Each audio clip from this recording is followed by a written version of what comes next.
and the mountain I was sitting on began to move.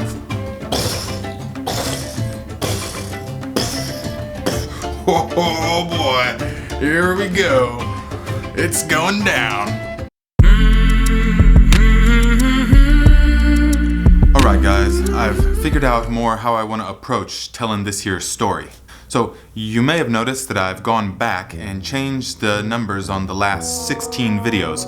That's because I want all the numbered videos to be about my life traveling the world. And all the videos you see coming up without numbers are more of my life in the present. Because I got all kinds of cool stuff going on now that I also want you guys to be a part of. So, subscribe to the channel if you're not already. Leave me some feedback, questions, comments, whatever. Just let me know you're out there. And let's get on with it. So the year is 2009.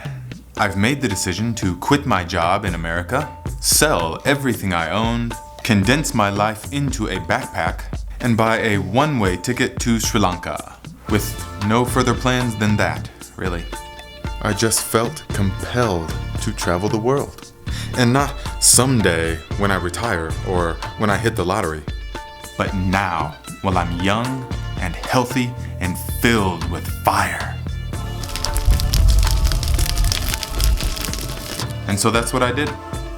And at this point in the story, I landed in Sri Lanka a few weeks ago. I felt a pretty heavy culture shock for a moment.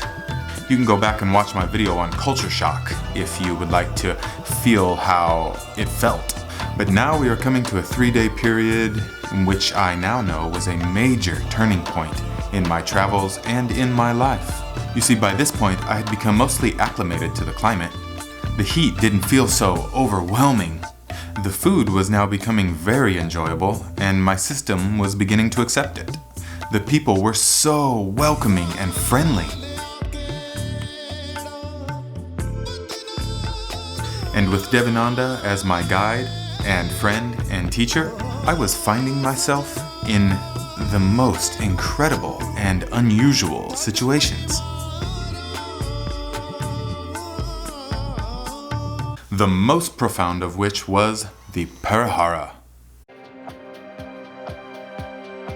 It is only when we look back on our lives can we see with clarity and scope the handful of events that change the course of our lives. The events that, going into them, you were one person, and coming out of them, you are a different person. The type of events that, had they not happened, you would not be who you are today. Well, for me, the 2009 Perahara in Sri Lanka was one of these events. And to most accurately describe how it felt at the time, I'm going to use an actual blog post that I wrote in 2009, just a few days after it had happened. I don't usually do this because I've learned and grown through so many experiences that, in many ways, the person I was then is not the person I am now. However, for this experience, it is the most fitting. So remember, as you hear this, it's the me speaking from 2009. Keep in mind as you watch this that in 2009, the 30-year civil war had just ended in Sri Lanka, and so it was the first year marking the end of the civil war. Alright, so here it is, the blog post about the Perahara from 2009. Here we go.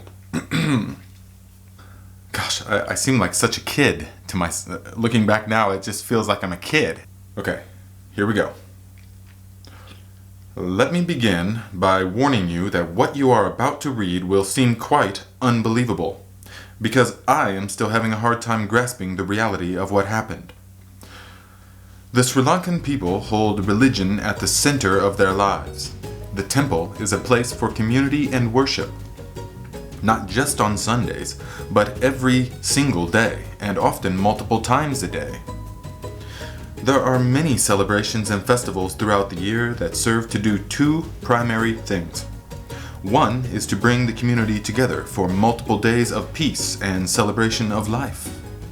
The other is to preserve the cultural heritage and traditions of their forefathers that so many before them have done for over 1,000 years.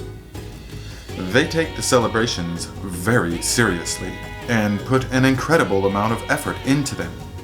Months of planning from chief monks, board members from the community, and even parliament members come together to create these extraordinary events. It is laid out months in advance who will do what and when. Everybody knows their part in the event.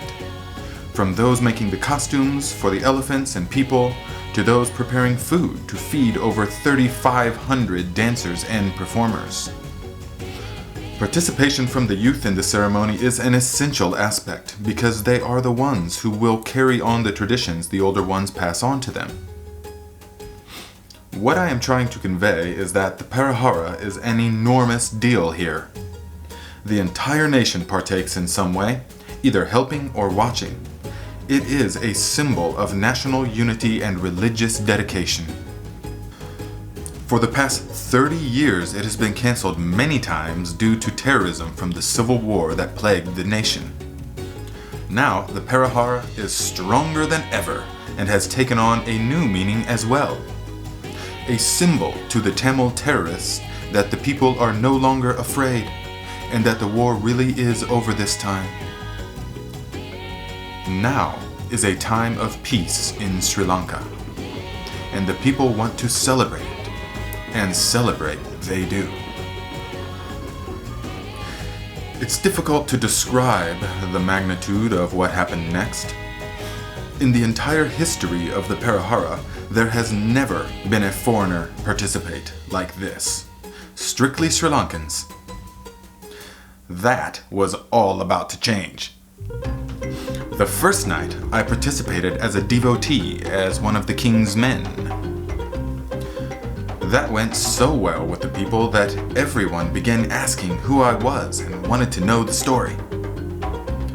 Once it was found out that I was an American, people were amazed and delighted to have me as a guest to participate in their religious ceremony. It went so well that I was soon invited by the chief monk of the Kotte temple and the president of the ceremony planning committee to participate in a major way. Get ready for this. As a symbol of peace and acceptance between nations, cultures, and religions, as a symbol to the terrorists that the Sri Lankan people are no longer afraid, and that Sri Lanka is now a peaceful place with a rich and accepting culture, I was asked to carry the Sri Lankan National Flag in the Perahara, an indescribable honor. To have an American carry the flag of Sri Lanka in the nation's biggest event was history in the making. Never before had anything like this happened. News of it spread like wildfire. Soon, even more people were pointing at me, introducing themselves and their families. And then it got insane when the news channel heard of it. Before long, everyone knew that an American would be carrying the nation's flag. The first night was amazing, and up to that point it was the coolest thing I'd ever done in my life. But it was dwarfed by the second night, so I will describe that one. Imagine this. It's Saturday night, and the entire surrounding area has gathered for the nation's biggest event. The culmination of 10 days of celebration and the pinnacle of community events. I had thought there were a lot of people the previous nights, but this night was different. There were so many people that it was tough to move around, even on the street, and you could forget about getting a car around anywhere. Estimations say over 50,000 people gathered along the 4-mile course where the procession was to take place. There were over 3,500 performers alone. From the previous night, I had gathered many friends, and lots of people wanted to take pictures with the American. When it came showtime, my heart was pounding so hard it felt like a jackhammer was in my chest. I was led to the area where I was to mount my elephant, an area about 15 feet off the ground. I sat on top of the elephant for about 20 to 30 minutes before the parade began. Then it all happened. The drummers began pounding fiercely. Boom, ba-da-doom, boom, boom, ba-da-doom, boom, boom, ba-da-doom, boom, boom. The fire dancers began twirling.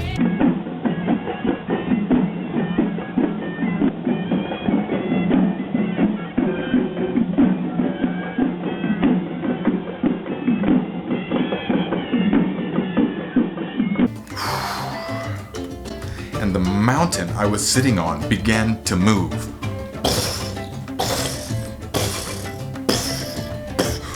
Oh boy, here we go. It's going down. It's hard to describe what it's like to ride an elephant decorated in a king's clothing. The elephant is so heavy and massive that it really feels like you're staying in place and the elephant is moving the earth beneath you.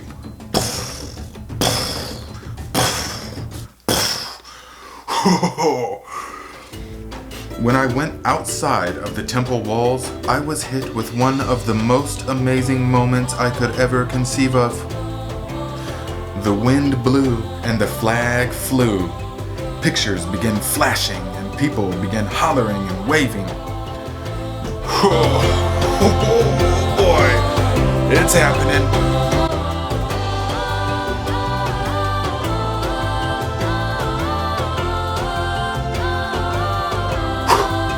All right.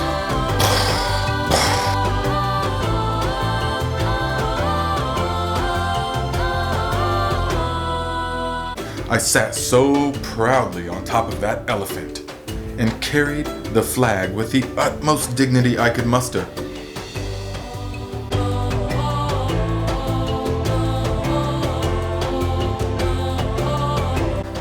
It was at that point that I came to the realization, oh my God, I am in Sri Lanka. I am 15 feet off the ground on the back of an elephant, dressed like a king, in front of 50,000 people carrying their nation's flag. This is the most unbelievable moment of my life. I am blessed. It was just so unreal to me that even while it was happening, I was having a hard time believing it. The people were so kind and supportive of me. They thought what I was doing was honorable and wonderful. Everyone I've talked to has given me positive feedback on the event. Most of them even thank me for carrying the flag, when it's me who is the thankful one.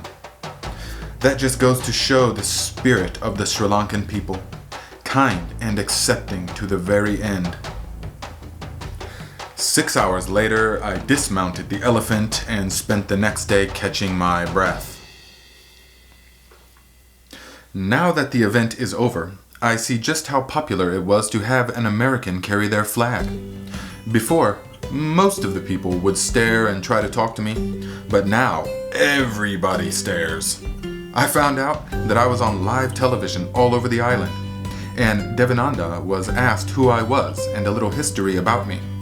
He told them I am one of his best devotees from his temple in Indiana, and that I am a practicing Buddhist and I am visiting Sri Lanka for a month to experience Buddhist culture. Everyone is so supportive of that. It's unlike anything I've ever experienced, and I doubt anything I ever will experience again. The conditions were right, and I had a true once-in-a-lifetime experience. I want to sincerely thank the people of Sri Lanka for their kindness and hospitality. And I still feel this way to this moment. Thank you, Sri Lanka. Thank you.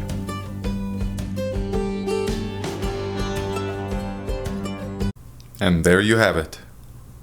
The event as I experienced it in 2009. But what I did not yet know at the time was the scope of impact this event would have on my life.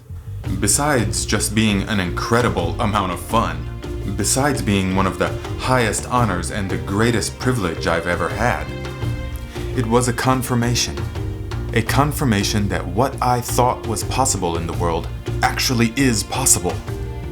a person actually can give up their whole life all at once and head out into the unknown in search of something that I was not even sure existed.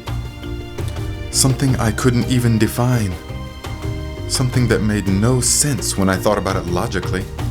Yet something that was pulling me along. This overwhelming feeling compelling me into action. This incredible fire in my soul. This burning desire to explore the unknown. Yes, it was confirmation that this dream I've had in my mind was actually real. This is the caliber of new experiences I was searching for.